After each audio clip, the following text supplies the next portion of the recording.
Very good morning, everyone. This is Vipin Kumar Gupta, faculty of US Academy Institute.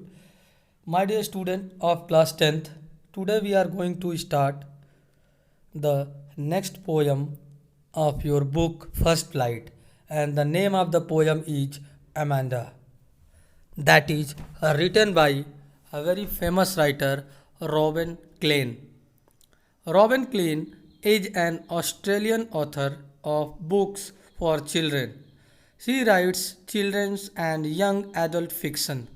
Some of her famous books are Hating Alison, Ashley, People Might Hear You, etc. So, in this present poem, writer Robin Klein has especially mentioned about children's nature because this poem expresses the state of a little girl's mind who is constantly instructed about do's and don't by her mother. My dear student, in this chapter, the poet especially mentions about today's children. हम लोग अच्छी तरह जानते हैं my dear student कि आज जो भी हम लोग चाहते हैं कि बिल्कुल एकदम फ्रीडम चाहते हैं अपनी लाइफ में, बिल्कुल हम लोग फ्रीडम चाहते हैं. हम लोग नहीं चाहते कि हम जो भी कर रहे हैं उसमें कोई हमें डिस्टर्ब करे, कोई हमें रोके टोके, इसलिए हमें इससे प्रॉब्लम होती है. एज यू कैन सी कि जब कभी भी हमारे पेरेंट्स हमको कहते हैं कि यहाँ मत जाओ, ये मत करो, मोबाइल मत खेलो, पढ़ाई करने बैठो, ये मत करो, तो हमें लगता है कि हमें डिस्टर्बेंस हो रहा है, हमें लोग हमारे लाइफ को, हमारे फ्रीडम को डिस्टर्ब कर रहे हैं. बट एक्चुअली हम लोग उनके इंटेंशन को नहीं सोचते हैं कि if we are parents are instructing something, so that is only for our well wishing. We never understand it. We always think our parents are disturbing us, they are interrupting us to do anything. You can see the introduction of the poem. Every child feels that he is controlled and instructed not to do one thing or another. You too may feel that your freedom is curtailed. Curtailed means reduced. अक्सर हर बच्चे को लगता है कि वो जब भी उसके पेरेंट्स उसको रोकते टोकते हैं, इंटरप्ट करते हैं कि ये करो, ऐसे करो, ये ना करो, तो वो हमेशा ऐसा फील होता है कि उनकी फ्रीडम को रिड्यूस कर दिया है, उनकी फ्रीडम कम हो गई है और वो हमेशा अपने पेरेंट्स के द्वारा इंटरप्ट किए जाते हैं. तो let us C the poem because the main character of the poem is Amanda. Amanda it's a little girl because this poem expresses the state of this little girl. ये कहानी एक छोटी बच्ची की है, गर्ल की है, whose name is Amanda. So the poem expresses the condition of a little child, little girl whose name is Amanda, and the girl's mind who is constantly instructed about do's and don't by her mother. Amanda की जो mother है वो हमेशा ये करना है, ये नहीं करना है, do this, don't do this, means हमेशा मुझे इंस्ट्रक्शन मिलता रहता है. Like you can see from the very starting line, from the very first line you can see the poem, don't bite your nails Amanda. आप देखिए first line, poem के first line, the very first line of the poem you can see that Amanda who is a very little girl who is instructed bye her mother. उनकी mother Amanda जो little girl है उसकी mother हमेशा उसको instruct करती रहती है, ये करो, वो ना करो, ऐसे करो, वैसे करो, बताती रहती है. So from the very first line you can see don't bite your nails Amanda. Her mother instructing कि don't bite your nails, nails को अपने बाइट मत करो. Don't hunch your shoulders Amanda, और शोल्डर को बैठने की पोजीशन जो हंच मतलब झुक करके बहुत मत बैठो, नहीं तो तुम्हारे हंच कुबड़े निकल आएंगे, सीधे बैठो. Stop that slouching and sit up straight Amanda. सीधे बैठो, जब भी बैठा करो झुक के मत बैठा करो, सीधा बैठा करो. Mean all these kind of instruction usually Amanda use to get. तो अमांडा को हमेशा इंस्ट्रक्शन मिलता रहता था अपने मदर से कि कैसे क्या करना और क्या नहीं करना. Because the girl Amanda and her mother who is irritating her for mistake. Her mother used to give instruction not to hunch her shoulders. Mother उनकी हमेशा इंस्ट्रक्ट करती रही कि जब भी बैठो शोल्डर को हंच करके झुका करके न बैठो, and to sit up straight, सीधा बैठा करो हमेशा. Her mother reminds her to finish her homework. The little girl Amanda keeps dreaming about freedom of life in the open. You can see this line my dear student. There is a languid emerald sea where the sole inhabitant is me, a mermaid drifting blissfully. Mermaid means जलपरी. तो Amanda जो है वो अपने freedom को एक dream करती है, सोचती है काश ऐसा होता कि उसकी लाइफ में कोई डिस्टर्ब करने वाला, कोई इंटरप्ट करने वाला, कोई रोकने टोकने वाला ना होता तो कितना अच्छा होता है. जैसे आज के बच्चे सोचते हैं, बच्चों को ऐसे सोचते हैं जब उनके पेरेंट्स उनको इंटरप्ट करते हैं, ये मत करो, पढ़ाई करो, मोबाइल मत खेलो, ज़्यादा गेम मत देखो, बाहर मत खेलने जाओ, जब भी उन्हें कोई इंटरप्शन होता है, रोक टोक होता है, तो वो इससे बहुत अपसेट हो जाते हैं। वो सोचते हैं कि उनके लाइफ में कोई डिस्टर्ब करने वाला, कोई इंटरप्ट करने वाला ना हो। But perhaps the children don't know about this is that control that is very important thing, discipline it is very important thing. तो अमांडा जो एक छोटी बच्ची, वो भी ऐसा ड्रीम करती है, सोचती है काश ऐसा होता है कि उसकी लाइफ में बिल्कुल फ्रीडम होता, बिल्कुल अकेली होती है, उसकी मदर हमेशा बोलती रहती है ये करो वो ना करो, तो काश ऐसा होता है कि उनको कोई बोलने वाला, कोई डिस्टर्ब करने वाला ना होता।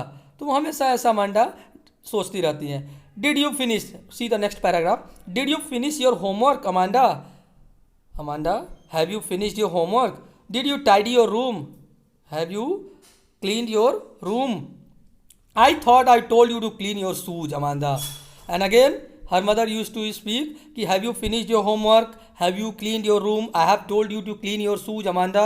So her mother always used to order her, instruct her, कि you should do your homework on time, you should clean your room on time, you should clean your shoes, Amanda. So Amanda has another daydream in which she imagines herself as an orphan. You can see this line, the next paragraph. I am an orphan roaming the street. I pattern soft dust with my hushed bare feet. The silence is golden, the freedom is sweet. And जब कभी भी Amanda को उनकी mother interrupt करती रहती थी कि तुमने अपना होमवर्क फिनिश किया, तुमने अपना रूम को क्लीन किया, तुमने अपना शूज क्लीन किया, हमेशा उससे बोलती रहती थी। तो अमांडा ऐसा कल्पना करती थी, इमेजिन करती थी कि she imagines herself as an orphan wandering freely.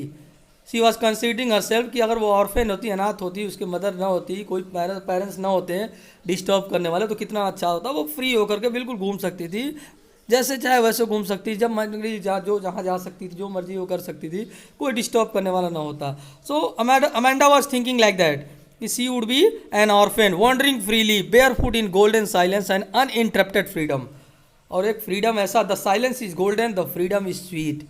वो फ्रीडम कितना अच्छा होता कि कोई उन्हें डिस्टर्ब करने वाला अमांडा को ना होता।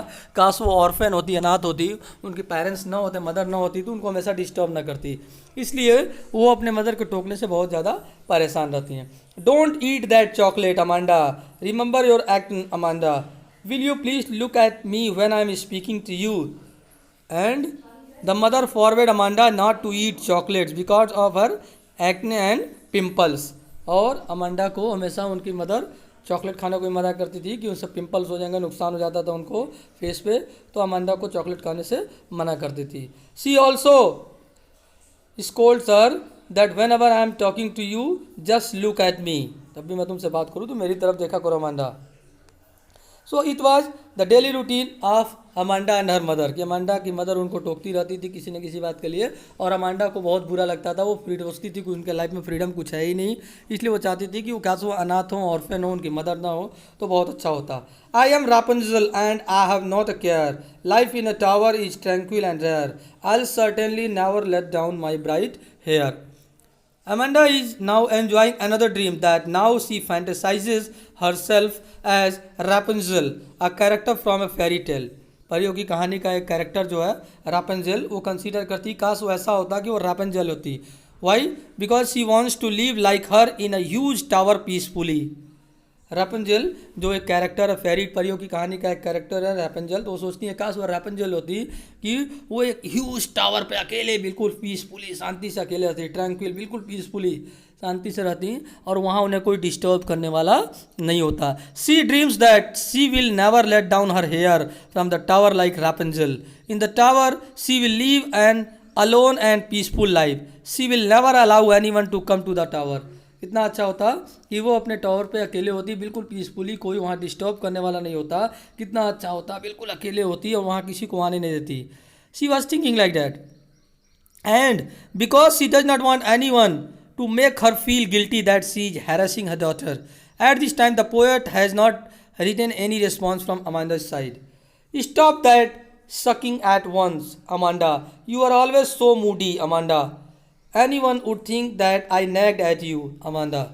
And her mother used to scold her, you do this one, you are so moody. बहुत moody हो तुम, because तुम वही करना चाहती हो जो तुम चाहती हो। And this time, the poet has not written any response from Amanda's side.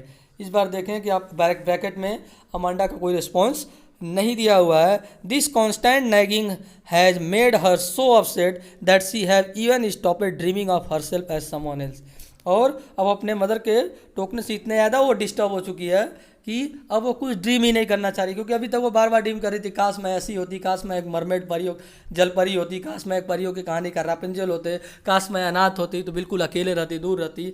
हमेशा सोचती रहती है कि उनके पेरेंट्स डिस्टर्ब ना करें. So this poem actually is a moral for the children need to be allowed more freedom.